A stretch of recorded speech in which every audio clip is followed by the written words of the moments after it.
Hello, my name is Ari. Welcome back to my podcast, Surrounded by Addicts. Here, I share my perspective on alcohol and drug addiction as someone that comes from a family of addicts. I share my personal stories, lessons I learned along the way, and take a look at what research says about addiction. I am not a doctor or a specialist of any sort, simply a woman who has healed from trauma and wants to talk about it. Please enjoy the following episode. Yes, I am glad my dad died, and I hope there's somebody that gets the reference. I am glad my dad died. He was an alcoholic for my whole entire life. He did not really participate that much in raising me, despite him having custody of me at one point or another, despite seeing me even when he didn't have full custody of me. And throughout that whole period that I had to be around him, he found a way to manipulate, abuse, or neglect me, which is so ironic because he did actually fight for custody of me. He went to court and actually fought for his right to see me. Let's start from the beginning. Before I was even born, he was an alcoholic, and my mom did know this. It was a pretty well known fact that my father, who I just call Jim, was a big drinker. I guess she didn't know how severe it was. I don't know if she was hoping it'd get better after they found out that she was pregnant, but she was aware that he was an alcoholic, or at least struggled with his drinking habit. In her defense, I don't think she thought she could get pregnant. I don't think she would on purpose make that man a father. She had her own health complications when she was a child that basically made her think that there was no way she could ever get pregnant, never mind carry a baby to full term and then give birth to said baby. So when she found out she was pregnant with me, she was very surprised. And when it was getting closer and closer to her due date, she was getting even more surprised because, like I said, she didn't think she'd be able to carry a baby to full term. From what my mom has told me, as I'm not really surprised, Jim didn't really do much. And he was kind of mean to my mom. He treated her very poorly. I'm talking if they got into an argument, he would throw things at my mom. He would purposely aim for the things to hit the wall near her head but not actually hit her. He would pin her up against the wall and yell at her. He did all sorts of things except for actually crossing that line of hitting. And I think it's still really taboo to call it abuse when there's not like a lot of physical evidence. I think it's really easy for people to understand that physical abuse is a thing because usually you can see it. But scare tactics and making people feel like you're going to hit them is still, in my opinion, a form of physical abuse. Or you can still physically abuse someone without touching them. Like you can put them in a dangerous situation where they can get hurt. And in my opinion, that's still a form of physical abuse, which is something that Jim kind of mastered, especially with me as he got older and as I got older. But, anyways, like I said, so this is around my mom is pregnant with me, and this is what she told me about their, preparing to be parents. After I was born, he seemed disinterested in helping my mom raise me. He was very against having to change my diaper. I believe he was also against bathing me. And he got so irritated by me crying, his newborn baby crying, that sometimes he would try to cover my mouth and my nose to get me to stop. And if it wasn't for my mom stopping him, who knows what could have happened to me. Shortly after I was born, I think around when I was 6 months old, they broke up. They went their separate ways. My mom was able to find another partner. Jim found himself a partner. My mom ended up being with a man that I consider my stepdad. They have been together off and on for years. And she got back with him after breaking up with my father. Jim got his own girlfriend, who I did refer to as my stepmom. Before the age of 4, so from me being 6 months old to about 4 years old, they, as in my parents, decided not to go through the courts for custody agreements. They tried to work it out themselves without having to get a third party involved. And for that 3.5-ish years, that worked fine. Jim had his own apartment with my stepmom, and my mom was doing her own thing with her boyfriend. Well, that all changed when I was 4, and it was because Jim molested me. Jim molested me in his apartment that he shared with my stepmom, his girlfriend, who was at work at the time. I remember the whole thing. It's forever ingrained in my head. And it's sadly one of the first few memories that I actually have of my father. The other memory I have of him isn't as bad, but it's definitely not good. So this is the first memory I have of Jim, and it was him molesting me on our living room couch.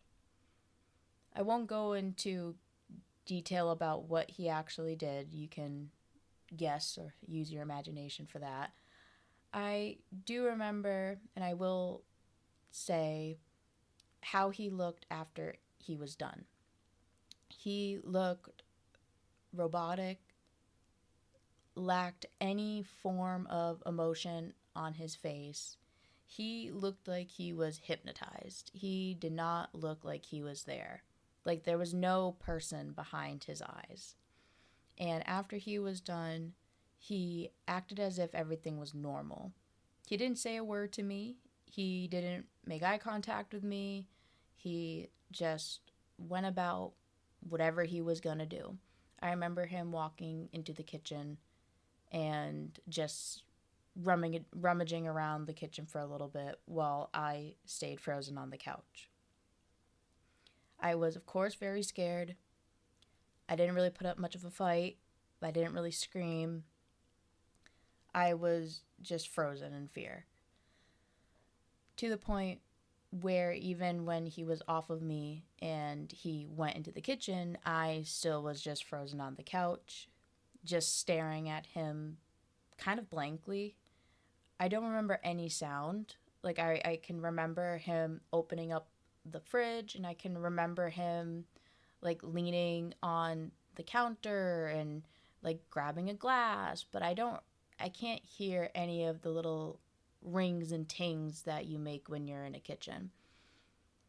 After however long he was in the kitchen, he walked down the hallway that was on my right, went to his bedroom. I remember hearing the door click, and I think that's what kind of got me to here again, just hearing that bedroom door close shut.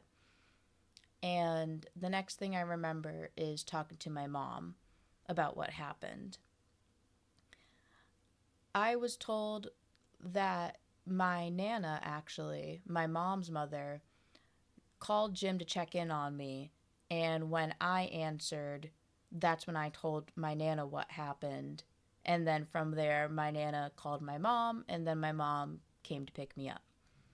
I have no recollection of the phone call with my Nana, and I have no recollection of my mom picking me up. I just remember Jim molesting me, and then the next thing I remember is being at my mom's apartment with her boyfriend, retelling the story of what Jim did to me at least twice. The first time, I retold it just as normal. And then the second time, she asked me if I could do to the baby doll that she gave me to what Jim did to me. So making, like, reenacting what happened on a baby doll. So my mom had the visual, and to make sure that she wasn't misunderstanding anything. Because, like I said, I was 4. So I told her again. My stepdad was in the room the whole time too, so he heard all of this and he saw me demonstrate on the doll as well. And I remember seeing the eyes of my mom just swell up with tears, as any mother would, like it was. I didn't truly understand how bad the situation was until I saw my mom's reaction. I knew it was wrong while Jim was doing it, but it didn't really hit me because he acted so normal.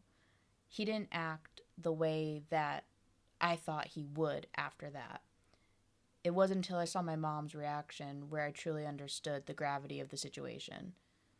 Well, not even totally understood. I just understood that it was worse than what I thought. My mom, she did try to take him to court. She tried to get him in trouble for what he did, and she tried to file for full-time custody of me where he wouldn't be able to see me at all. And it didn't work. The courts were not in our favor. I was not believed. I was told by social workers that I spoke to that I sounded too robotic or that I spoke too advanced for my age, and that it must have been my mom coaching me to say these things about Jim. And their excuse for why my mom would do that, or the motive behind why my mom would do that, was because she wanted me all to myself, and the only way to do that was to throw Jim under the bus. So it was a very chaotic back and forth fight from that point on. From 4 to 10, it was very difficult to bounce around as much as I did. Since the courts weren't in her favor when she initially spoke out about Jim molesting me, she decided to kind of go on the run, I guess. She wasn't in any trouble. They didn't find any proof of her actually trying to manipulate me or anything like that. So she did her best to try to keep Jim away from me. She and my stepdad had broken up very shortly after everything kind of got heated. And because of that, we moved into a couple of different homeless shelters, or women's shelters, I should say, women and children's shelters. And for that 1 to almost 2 years of my life after he molested me, I didn't have to see Jim at all. It wasn't until about when I was in first grade that I had to start seeing him again, because he simply found us.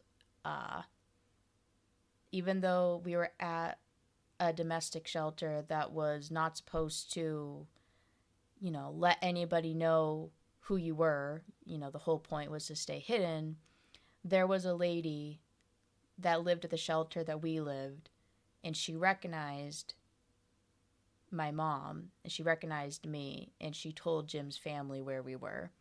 And the whole purpose of that shelter was to help people find a place to live. So around the same time, Jim's family found out where we were also in the process of moving. So Jim found us. He went through the courts, and he won to custody to see me every other weekend. So for my whole first grade year, I had to see Jim every other weekend. And for the entirety of my first grade year, I hated every other weekend. Jim was really good at putting on a show. He knew what to do to make it look like he was an active parent in my life. He always seemed very excited when him and his girlfriend would come pick me up. He would always in the car tell me about all the exciting plans we were going to do, all the things he wanted to do. He always seemed semi interested in how school was going for me. But then when we were alone, he acted the complete opposite. There was so many times where we would go to this park. I don't remember how far it was. Um, it took my mom a little bit to trust Jim to let me stay over at Jim's house for the whole weekend. So at the beginning, he was only allowed to take me out for the day. And then as he gained more and more trust with my mom, then I would sleep over. So in the beginning of me seeing him every other weekend, he would take me to this park and he played the role of active dad. He would run around the playground with me. He would let me and help me climb the little structures that they had. But what nobody saw or heard because they weren't right next to us was the whole time he was telling me I wasn't allowed to run on the structure. I could only run on the ground. He did not let me actually play on the playground. And then he also would let me climb on the ladders or whatever to get on the main structure, but he never let me do it by myself. He always had his hands on me, and I think it was because he didn't want me to slip out of his grip and actually start to run on the playground. So he always kept his hands on me so he could pick me up and put me back on the ground once I reached the top of whatever the little obstacle was. He did not really let me play. He would almost force me to just stay on the ground. And Jim was not a small guy by any means. So he also tried to confine me to only one side of the playground so he wouldn't have to really chase after me. But from the outside perspective, he looked like he was being really active. He looked like he was just playing with his baby girl, when in reality, he was forcing me to stay by him. And every time I tried to climb something, every time I tried to climb on the structure, every time I tried to do something different, he would usually pick me up. He would make it seem fun, like pretending I was an airplane or a superhero, and he would place me back on the ground and tell me I wasn't allowed to go wherever I was going quietly so that no one could really hear how he was talking to me. As he started to gain more trust, and as my mom started to let him actually have me sleep over, it only got worse. He was just more controlling, more sneaky, but at the same time also didn't really give a fuck when it came down to having to, feed me, make sure that I was clean, make sure that I used the bathroom when I really needed to. That was his girlfriend's responsibility. So he was really good at playing the happy, active dad, when in reality, he just wanted to control me. And when it came down to needing to take care of me, he put those responsibilities on his girlfriend, who was a lovely person. I did really appreciate my time with my stepmom because she was definitely the highlight of the visit. So like I mentioned, once I started to sleep over, it kind of became routine. I knew that his girlfriend was going to take care of me. We usually went over to one person's house, if that, and he would just get drunk. He was always trying to get drunk when we went out. The only time he didn't was when he took me to that park, or at least he wasn't drunk enough where I could tell. But other than that, he was always drinking. Now we move on to second grade. Second grade, by the time I started, my mom made a couple of mistakes, made some bad judgment calls, and she lost custody of me. Or she gave up custody of me and Jim had me full time. I do have issues with how my mom put me in that situation, but nonetheless, she did. And I know that she regrets it, especially because of all the things that she had to learn about as I was able to express myself when I got older. So in second grade, I'm living with Jim. I'm living with my stepmom. I'm living with her parents in an apartment. Now, I don't know if everybody was just very intimidated by him or if they were trying to let the dad raise his kid so they didn't want to get too involved. But I don't know how Jim got away with doing some of the things that he did. This is where his abusive and neglectfulness really started to become obvious to me. This is where I started to connect the dots that this shit wasn't normal. But I didn't know who to tell because I lived with at least 3 other people and I thought it was obvious that something was wrong, but they didn't really do a lot about it. I don't want to, put the blame 100% on them because 2 of them were elderly and God only knows what Jim was doing to my stepmom. But either way, second grade, I lived with him full time. Not surprising to me, at least, but probably to anybody that knows how alcoholic parents can be. Jim didn't take care of me. It was my stepmom getting me ready for school. It was my stepmom making food for me. It was my stepmom helping me get dressed, helping me take a shower, helping me making sure I do everything and anything. She did everything for me. Maybe Jim would tuck me in for bed. Maybe. But for the most part, it was always my stepmom doing whatever she could to take care of me. Of course, Jim was there, but he was more of a background character. If my stepmom made food for me, she would ask him to get me milk or something. She would do the main part and he would just do the supplementary task that she didn't get to. He really didn't seem interested in being a part of my daily routine at all. When it came down to homework, I usually would just get home. I took the bus. I would get off the bus, go straight into our dining room, do whatever homework I had, and he would be home and he usually would never say anything to me. I did excel pretty well in school, so I don't know if maybe he just didn't want to bother me because he knew I was doing okay. But I do find it odd that most days when I got home from school, he never really checked in on the homework that I was doing. But my stepmom would. My stepmom made sure that I passed in everything. She would check my little folder and make sure that the teacher didn't send anything. Jim didn't. Jim was very good at hiding how much he disliked me.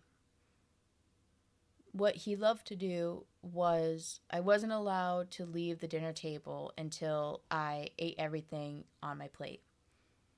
And he purposely would give me a lot of food that he knew, one, that I didn't like, and two, knew that I wouldn't be able to eat all of it. He would, if he served me dinner, which sometimes he did, especially because his girlfriend sometimes worked late, so he would be responsible for feeding me. And if he was responsible for feeding me, I feel like he purposely gave me a lot of food because I was an overweight child and I started to gain more weight once I lived with him part-time. not part-time, full-time. Once I lived with him, once I started to live with him full-time, that's when I started to gain a lot of weight. He was also a very big man. He was definitely obese, so maybe he wasn't doing it on purpose, but it's hard not to think that he was, because I don't know how anyone could give what a 6 or a 7 year old child, maybe at most I was 8 years old, such a big plate of food and force them to eat, or else I wouldn't be allowed to go to bed, basically. But he would always do that. Anytime he had the chance, he would give me a lot of food. And that was actually one of the, I guess, punishments you could call it, that I didn't even realize was happening until I got much older. Because it was such a thing that was easily overlooked to me. To me, I overlooked it. But now that I can remember things a lot more clearly, I think that was definitely part of it. I also had the chance to live with his mom, and his mom was kind of the same way. So it's also a chance that it was passed down. But I do think what he did on purpose was try to force feed me vegetables or just different types of food in general that he knew I didn't like. Even if I threw up, there was times where he would tell me that I had to eat the throw up. Usually he would just ask just for me to have one bite of said throw up, but it happened on more on one occasion. I don't know why I always hated peas. I'm not a big vegetable person in general, but peas were always the vegetable that grossed me out the most. And every single time we had peas, I swear over half of my plate would be peas. And as soon as he would give it to me, he would tell me I'm not allowed to leave the dinner table until my plate is clear. And I knew right away that it would be a long night because I usually would refuse. Sometimes I would try to eat spoonfuls of peas, and every time I couldn't help it, I would just puke it up. I don't know what it is about them, but he knew about me, and he didn't care. It seems minor. It doesn't seem like that big of a deal, but when it's almost every night with a different food item, it's hard not to think that it was intentional. Especially because his girlfriend didn't get as upset as he did about it. She would usually be the one to tell him to calm down, usually be the one to tell me that it's not that big of a deal and try to take my plate. There was times where he told her to put it back in front of me, but she would be the one to try to calm him down. So it's hard for me not to think that this was on purpose. I did find ways around it. I straight up just started throwing that food on the floor. The way that our dining room was set up was we had a pretty long table. It could probably seat about 12 people. And at the end of the dining table, it was up against a wall, and the wall had a couple of things like leaning against it. So the end of the table wasn't really where people sat because there's too many things over there. And because I knew that, I would literally throw like handfuls of peas, especially, mainly peas, of I would throw handfuls of peas down that way because I knew that there was no way that they would see it anytime soon. And I also found I sat near the leg of the table, and it was a wooden table that was pretty old, so there was like holes and chips and just like dents in it. And I found a hole that was actually on the leg of the table, and it was hollow. I don't know why, but it was. And I also used to shove whatever veggie, but again, especially peas. Couldn't fucking stand those. They're so gross. But I would shove peas also down there too. And that was my act of rebellion, I guess. And usually it worked. I would also do the classic, like, in the napkin trick. Or I wouldn't finish drinking my milk and I would put all the peas at the bottom of my cup just to not have to drink it. But he was serious. He would make me sit at the table for hours after a normal dinner time, very close to my bedtime. I don't know what time it was, but I know that it would be like pitch black outside by the time my stepmom would tell me it's okay to go to bed. And I could see Jim. I was going to call him my dad, but I hate calling him my dad. I usually just say Jim. I could see Jim behind her, like in the kitchen, like giving me like a death stare because, like she was overruling him. And that happened so frequently. Like the whole, you're not allowed to leave the table until you clear your plate, the gigantic portions of veggies that he knew that I absolutely hated. That was probably the most common way that I feel like he was being abusive without making it obvious that he was being abusive. Because, like I said, I think it's easy for people to acknowledge what physical abuse is because usually you can see it in some way, shape, or form.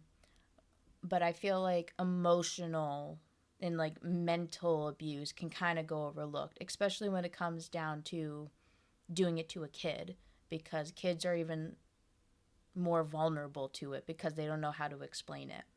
But I feel like how he treated at least my dinner time was his way of emotionally abusing me because I would be very upset.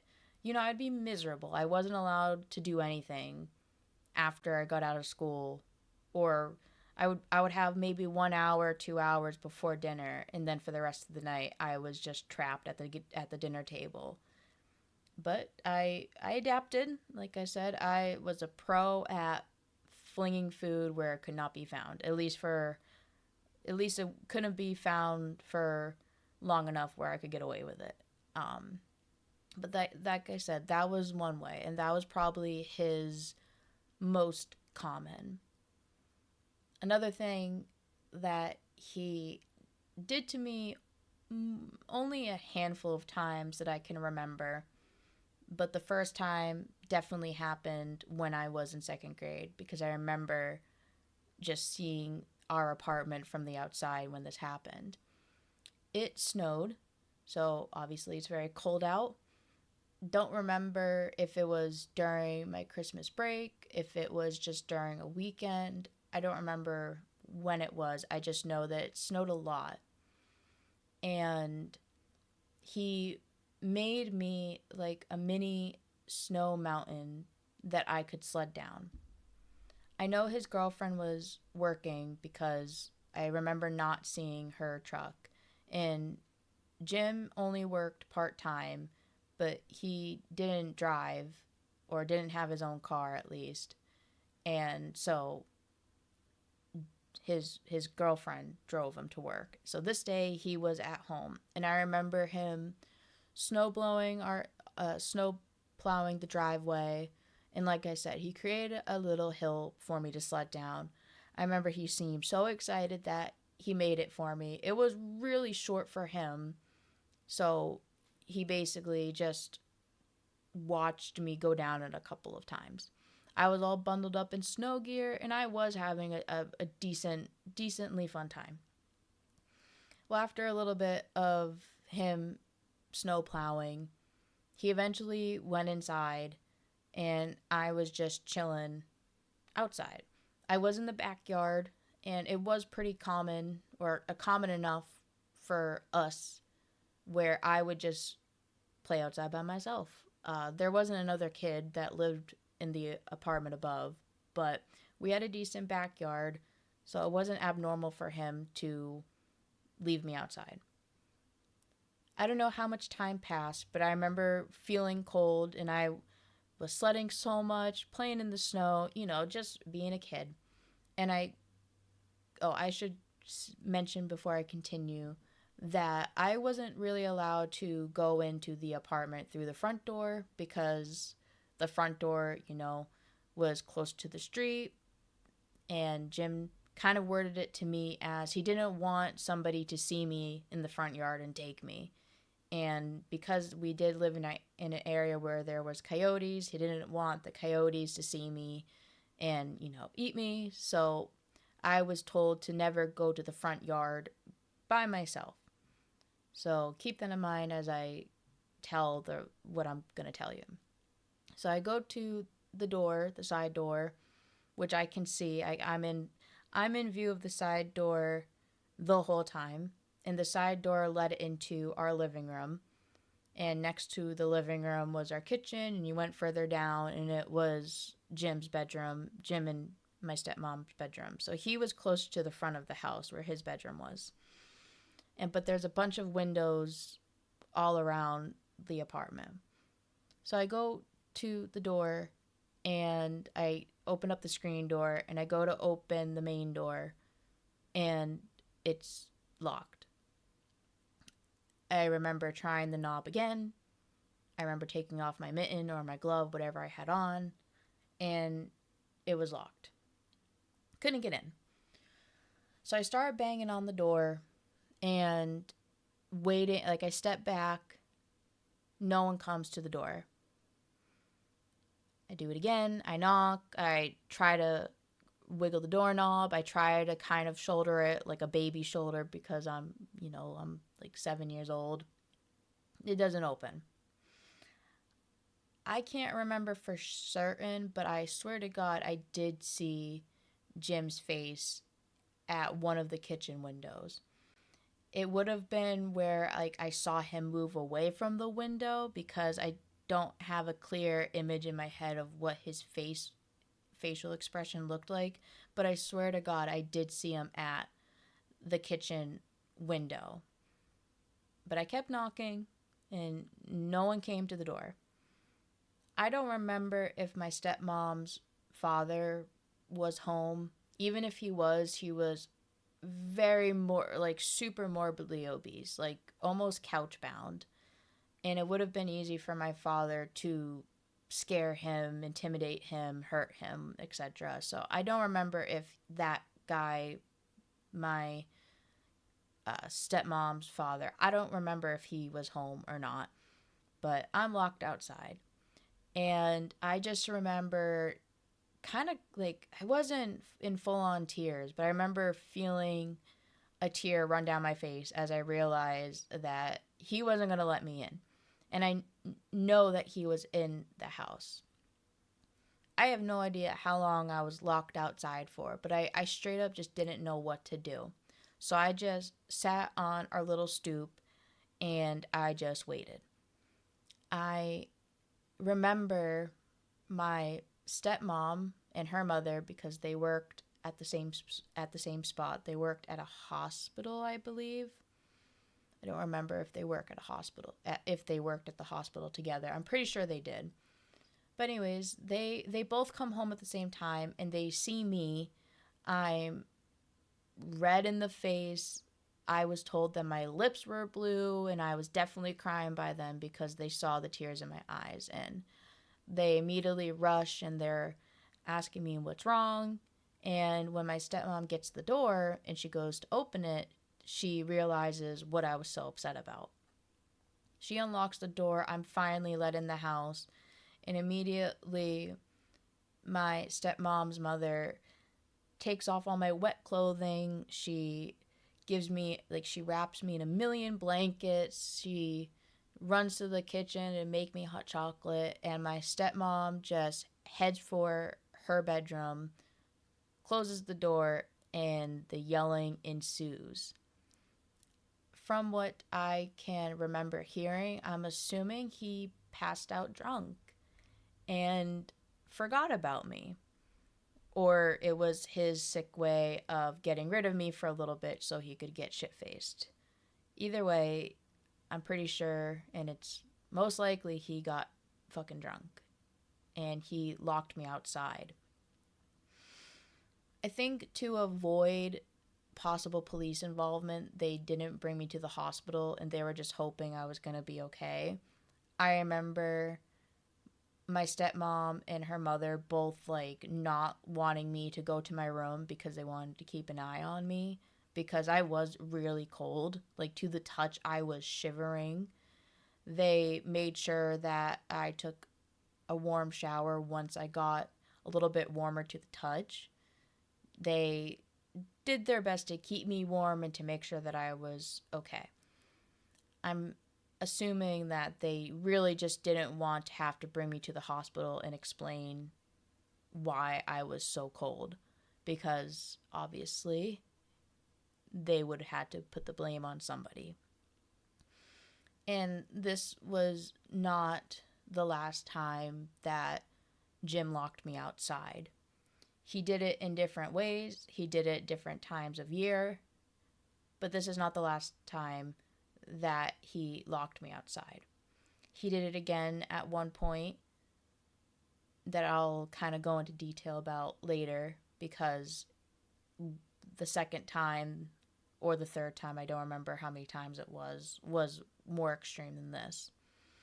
But he did things like that a lot. Not just locking me outside, but he would put me in a situation where he would set me up to do something, but then he would take another thing away that would make the experience better or more enjoyable. For example, with him locking me outside, he set me up to go sledding, but then he took away my ability to go back and forth inside and outside, basically. He did this a lot. During the summer, so, a couple, maybe 6 months later, in that same time frame, I'm still in second grade. I don't know if it was exactly summer yet, but it was definitely warmer because we had a little backyard pool. It was maybe 3 feet tall. It was just big enough for me to basically play in. And the upstairs neighbors wanted to play some yard games. So they set me up in my little pool. They made sure I had all the toys. They made sure that I had a towel nearby so I could get out if I wanted to. And I was kind of half in the shade, kind of half in the sun.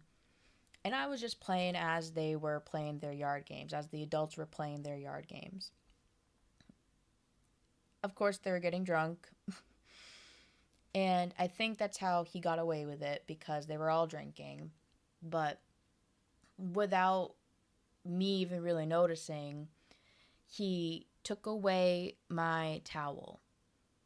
Now, it doesn't seem like a big deal, but I was in that pool forever and the water started to get cold. And when I wanted to get out, I didn't have a towel to wrap around me. So I was really cold. When I noticed I didn't have my towel anymore, I was looking around, still in the pool, and it was still pretty decently filled with water. So the water is probably above my belly button about, but my legs are completely submerged. And, I'm just, I'm sitting in it and I'm playing in it.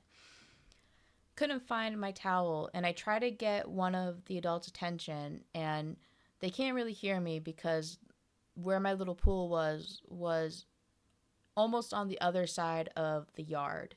And like I said, they're drinking, they're playing games, so they couldn't really hear me.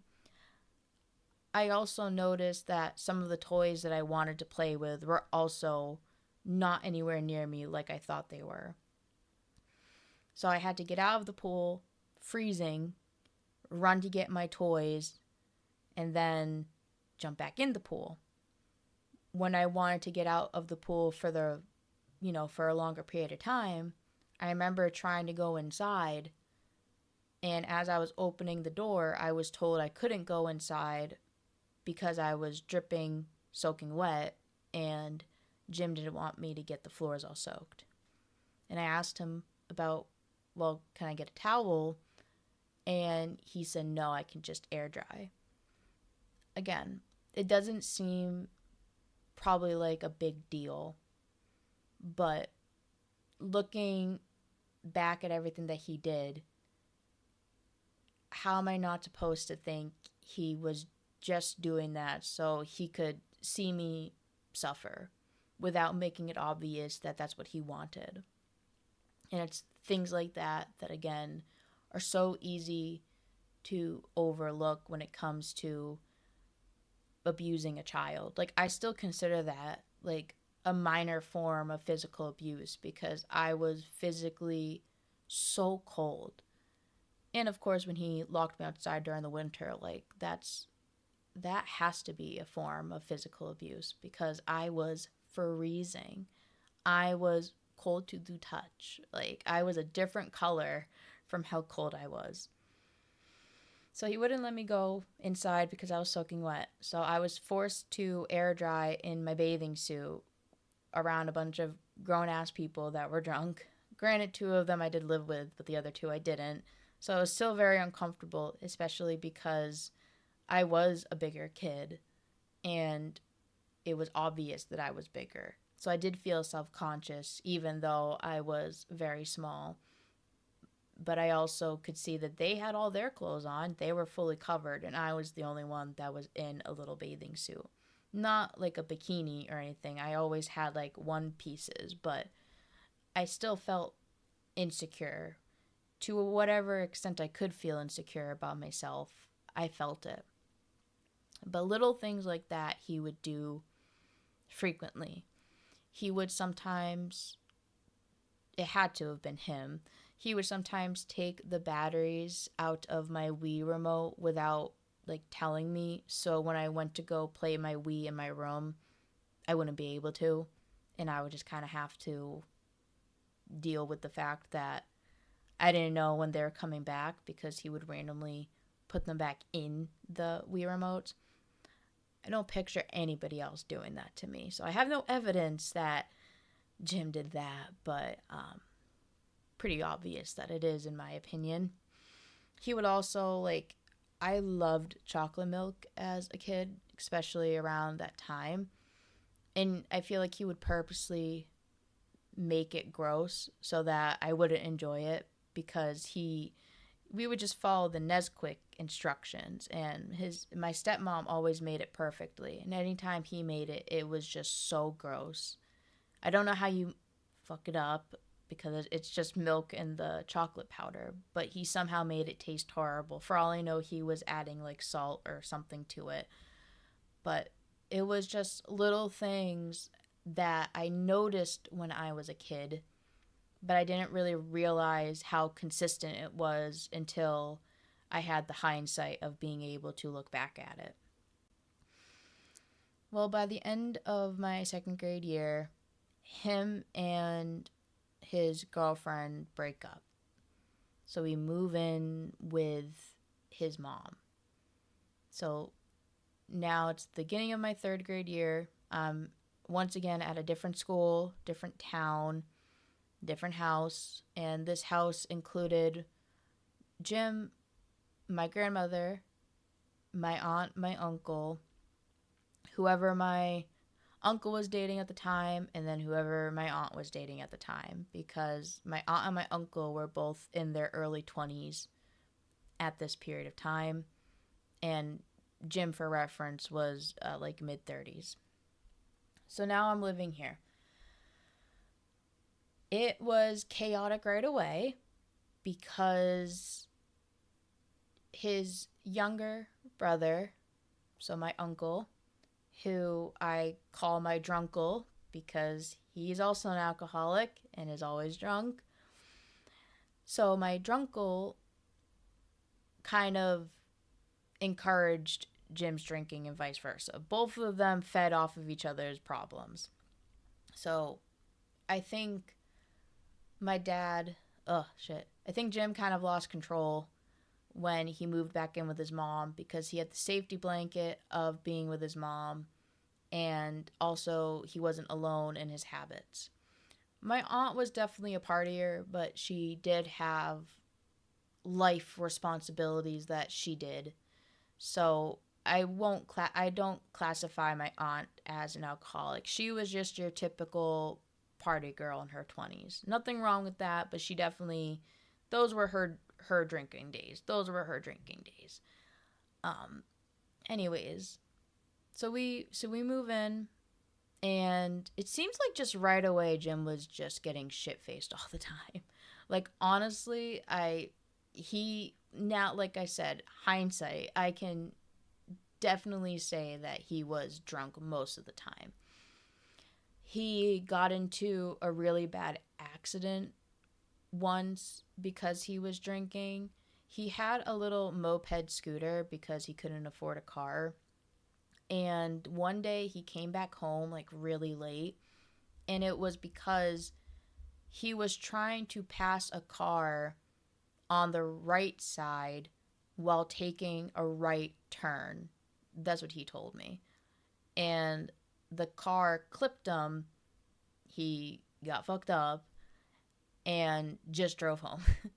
He didn't go to the hospital, even though he was claiming that it was the car's fault, all this.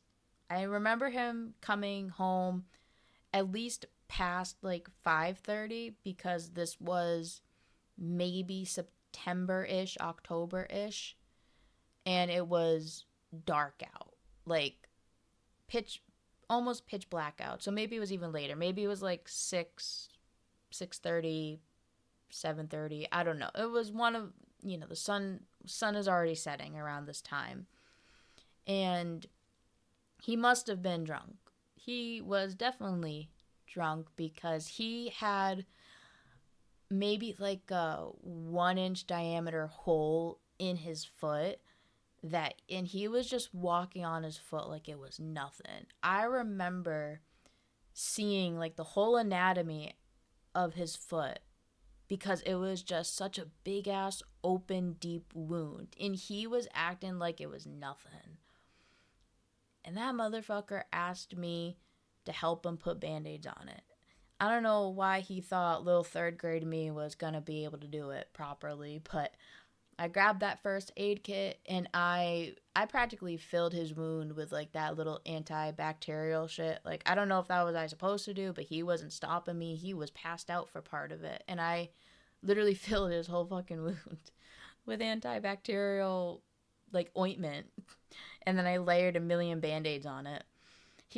Like his legs were pretty scratched up too. Like he had long scars on his legs, but the worst injury was definitely the hole on the top of his foot. And he came home like it was no big deal.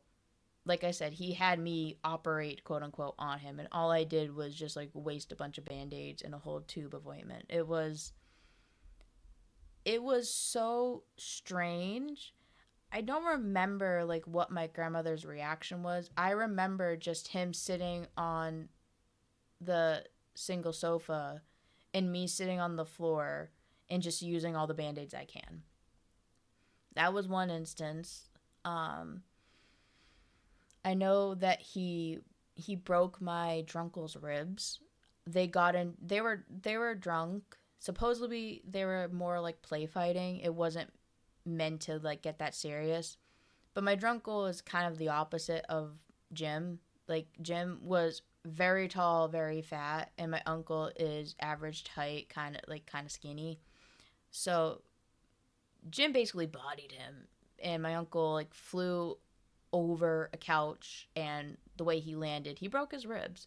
So my uncle was laid up for a while, and I do believe it was because of that my grandmother made him. I think she made him like sleep outside. Like he was like sleeping in the backyard in like a tent or something.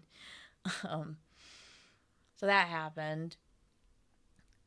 But to get to more of the neglect and the mind game shit, again, all the responsibility fell on my grandmother. He didn't take care of me at all. That's kind of just like a given. Anytime I live with him, he ain't really doing shit. It's gonna be the other woman. It was his girlfriend at first, now it's his mom. His mom took care of me. But anytime, my grandmother for the most part worked from home, but she did sometimes, at least twice a week, have to go into her office for work. And because my aunt and uncle were in their early 20s, they also weren't home that often either. So whenever me and him were home alone, he was just drunk and passed out. He didn't really do much. when we were alone together. I think one of the scariest moments of my life was one day my grandmother had an appointment or my aunt had an appointment. Either way, my aunt and my grandmother were out because one of them had an appointment and they were going to a hospital. It was like like a specialized appointment. I think maybe for my grandmother's back, I want to say. They were out. They were gone forever. There was not really a good time frame on when they might be back. My uncle just I don't know where he was. He was probably partying. It was really common for my aunts and uncles' friends to just kind of come over. Like my grandmother's house was the community house. People were always coming in and out, sleeping over, leaving whenever. It was really common. And my uncle's friends were no exception. So my uncle's friend, one of them passed out at my grandmother's house and he kind of just stayed over for a little bit, even when my uncle was gone. So me and Jim are alone, so we thought, until my uncle's friend actually comes upstairs and makes his presence known. I'll call this friend A because I interacted with him the most. So friend A knows about the situation with my aunt and my grandmother. So he suggests that we make dinner for them for whenever they get back. I do believe this was like a Friday night because I didn't have to worry about going to bed. I don't think it was during any school vacation. I think it was too early in the school year for that. So I'm pretty sure this was a Friday night and my mom didn't have that weekend with me. So friend A was super nice, and like I said, he asked me if I wanted to help him make a dinner for my aunt and my grandmother, who at the time he was decently close with. And like I said, it was really common for people like my uncle's friends and my aunt's friends to be over around that time. So he gets me involved and he teaches me how to like peel potatoes. So I'm in the kitchen helping, peel potatoes while he's doing his own thing. And in the living room next door to the kitchen, through the opening, I can see Jim sitting down on the couch. He rolled his own cigarettes. He made his own, and that's what he's doing. So he's just sitting on the couch with the TV on, making his cigarettes like he always did. And I'm kind of sitting diagonal across from him because I can see Jim from where I'm sitting in the kitchen. So I'm peeling potatoes, and me and friend A aren't necessarily like talking. He's just kind of checking in on me to make sure I'm doing it correctly and then just doing his own thing. I think he was playing music or something, but I can mainly hear the TV in the living room. Well, at some point, Jim starts just muttering under his breath that friend A is trying to steal me away from him. So friend A is trying to take me away from Jim. He says that multiple times throughout the night. He's saying that that friend A is causing me to hate him, that friend A is trying to lie to me, saying that friend A is just a horrible person. And he kept saying those about 5 things on repeat. That friend A was trying to make me hate Jim, that friend A was trying to steal me away from Jim, and friend A was this horrible, mean person. So eventually, friend A kind of hears this. At first, he didn't hear it because Jim was definitely murmuring it, and he was so obviously drunk. He was so out of it, you could tell. So friend A eventually hears this and just, hey, what's wrong? Like, what's your problem? And that's when Jim just starts saying the same things over and over again, but louder and louder. It's getting louder and louder. Every like 30 seconds, he says another sentence. And I stopped peeling potatoes because I could see the change in my father's face. At first, he was rolling cigarettes, and then he was rolling them more aggressively. And then eventually he just stopped, and he was holding on to the machine, and I could see his knuckles get white from how hard he was holding on to the handle portion of it. And he looks over at me, and I could only see just like hatred in his eyes. Like I don't think I ever seen him like that before. Like he looked like he absolutely fucking hated me. So he sees me and he yells that I'm scared, that friend A is scaring me. So friend A is like, I'm not scaring her, she's just peeling potatoes. And he looks at me and he's like, hey, it's okay, just continue peeling the potatoes. So I shake my head no, and I put everything down, and I kind of scooch back in the chair, and I put my knees up to my chest.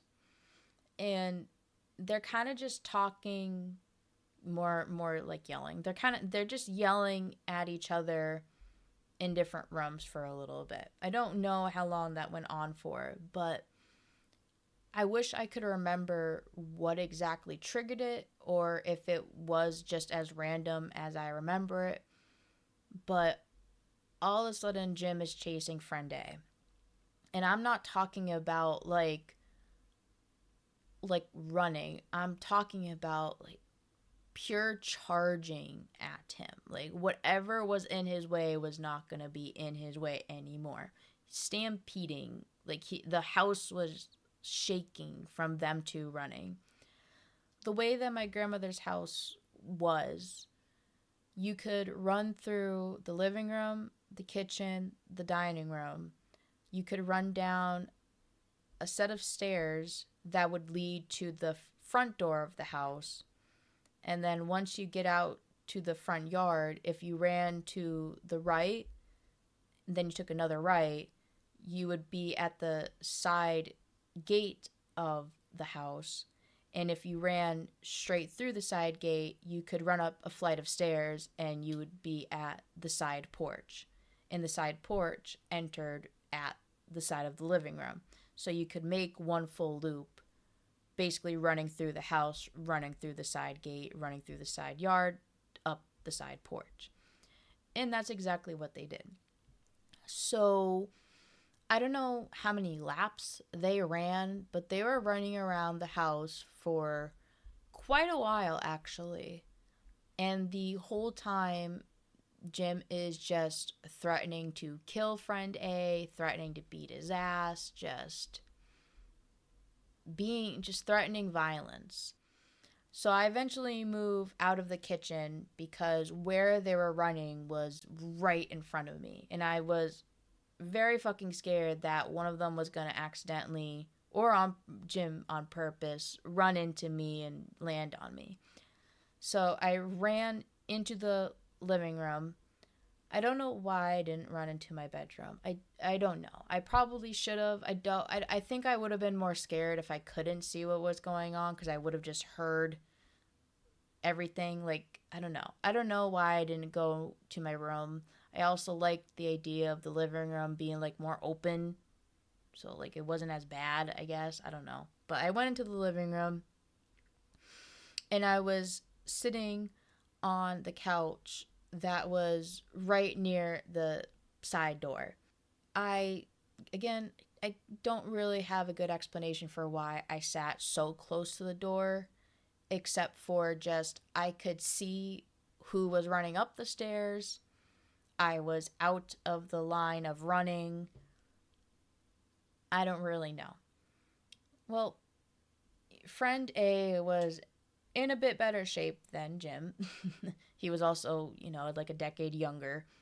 So eventually, friend A is able to run up the side porch, open the doors because there was a screen door and then the main door, close it and lock it. And he begged me not to unlock the door, which I just kind of quietly nodded yes to. Well, he leaves. I can't see him anymore. I can only hear him kind of running. I don't know. I didn't hear the front door, so I don't know if he like ran away and I just couldn't hear it, or if he went down to the basement where he slept over and was trying to grab some things. I don't remember. I just know that he wasn't near me anymore. And I was going to say my dad. Jim runs up to the front door, the side door, I mean, sorry. He runs to the side door, realizes that it's locked, and in the most like horror movie fashion way possible, I can only see really his eyes because it's dark outside now, and just like the outline of his gigantic figure on the other side of the door. And he tells me to unlock the door. And I shake my head no. I didn't say anything. I just shook my head no. And he said that if I didn't, he would kill me. So I unlocked the door. So I got up, I unlocked the door. I opened up the screen door first, or vice versa. I can't even remember my own grandmother's house. But I unlocked the door. And that was the first moment since he started running that he actually stopped running. Because I opened up the door, he stepped inside, he looked at me, and he just shook his head no. Didn't blink, didn't say anything, he just shook his head no. I sat back down on the couch, and it continued. I don't remember when it ended. I'm assuming it ended at some point when my grandmother finally came home. But I really thought he was gonna fucking kill me. However long it lasted, I was scared the whole entire fucking time. And I remember talking to friend A years later, telling him, like, no offense, I'm glad that you were there because it took the pressure off of me. Like, sorry that he did that to you, but, like, it wasn't me, thankfully.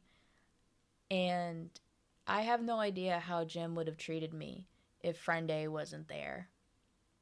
Because for some reason that night, he was just so filled with rage that if he didn't have friend A to take it out on, I don't know how he would have taken it out. But that, to this day, is probably like one of the scariest moments of my life. Because even before that, he was like he would ask me to get him like the condiment bottle of like whatever, like ketchup or something, and he was like throwing it back at me if I tossed it to him. Like, he was already acting really weird that day. So I don't know what set him off. Thank you for listening to part 1 of this episode. Stay tuned until next time for part 2. Thank you for listening to Surrounded by Addicts. Remember to take life one day at a time and to enjoy the little things in life. Stay tuned for the next episode.